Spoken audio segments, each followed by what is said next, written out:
Hey guys, and welcome back to the channel. So in light of everything that happened yesterday, I wanted to do an update slash vlog style video for you this morning explaining exactly what happened. If it looks like I just rolled out of bed, well, I just left the gym and it was leg day and it sucked. But that's a whole different conversation for another day. Let's talk about what happened yesterday. So originally my plan was I have to work this weekend, but I was off yesterday, which was Thursday. Now, I only live about three and a half hours from Eureka Springs, where they're holding the Spring Fling rally this weekend. So, like I said, I was gonna hop on the bike, ride up to Eureka, and hang out with some fellow YouTube content creators and just have a good time with what time I'm given. Well, I ended up hopping on my bike, riding 130 miles west on Interstate 40 to the town of Ozark. Well, as soon as I get there, I get off the off ramp and I start smelling like gear oil. And I'm like, well, I mean, it just started raining. Maybe it's something on the road from one of these trucks or something. Everything should be fine. Didn't think much else about it.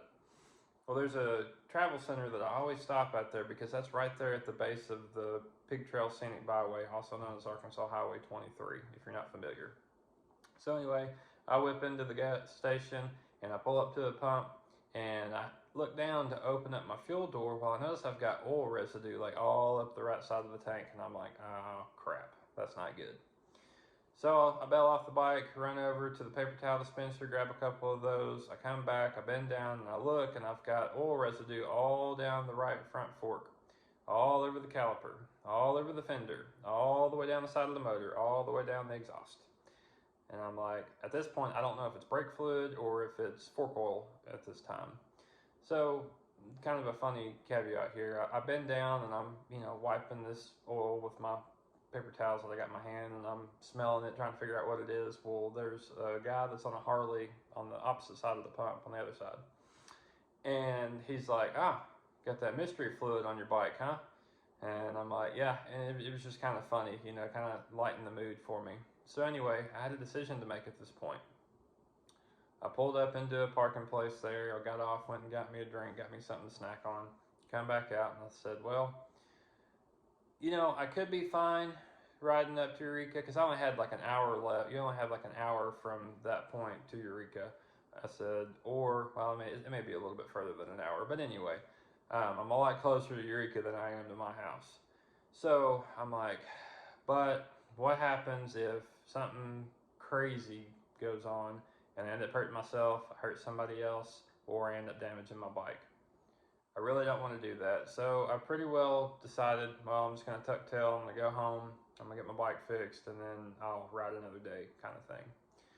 So like I said, it's raining, and I hop back on Interstate 40, head back east. I end up stopping in Russellville and stopping for a bite for lunch there at the Feltner's Whataburger.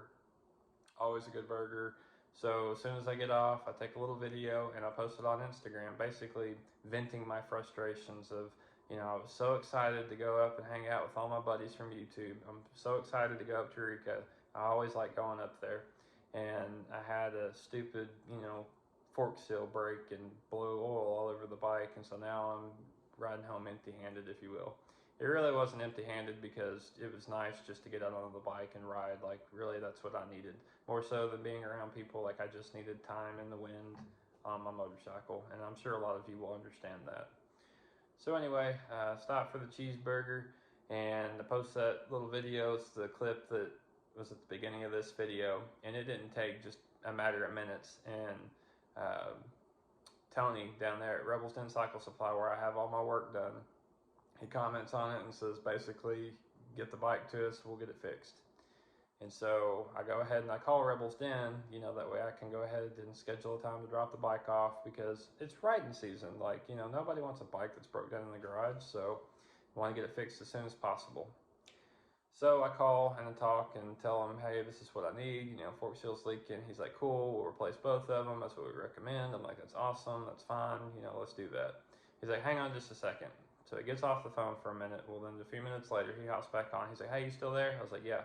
He said, Tony just called, the owner of Rebels Den, and says, if you want to bring your bike in, we'll get you riding this weekend. And that just blew me away. Like, what motorcycle shop was like, oh, hey, yeah, this guy, he wants to ride his motorcycle this weekend. Make it happen. That doesn't ever happen. So that's one of the reasons that I always choose to have my work done there at Rebel's Den. So that being said, the bike is down for the weekend. I was able to get the bike home. I worked this weekend, so it's kind of irrelevant at this point. I got half a day riding in. But early next week, I will take the bike to Benton to Rebel's Den Cycle Supply. They'll get it fixed up, and then I'll be ready for the next ride. I'm also going to have the 50,000 mile service done while the bike's there. But anyway, if you're busy this weekend but not next weekend, you've got the Steel Horse Rally going on out in Fort Smith. I've never personally been to that rally, and I don't know that I'll make it this year, but definitely something to check out. Y'all make sure to keep your bikes maintained and ready to go. Don't do what I did, which honestly, yeah, I say that, like, I keep my bike maintained. I mean, it's not like I hit some giant pothole. Like, I don't know what happened. Anything's possible. All I know is it started leaking, and you know, it is what it is. As always, y'all ride safe, and I'll see y'all in the next video.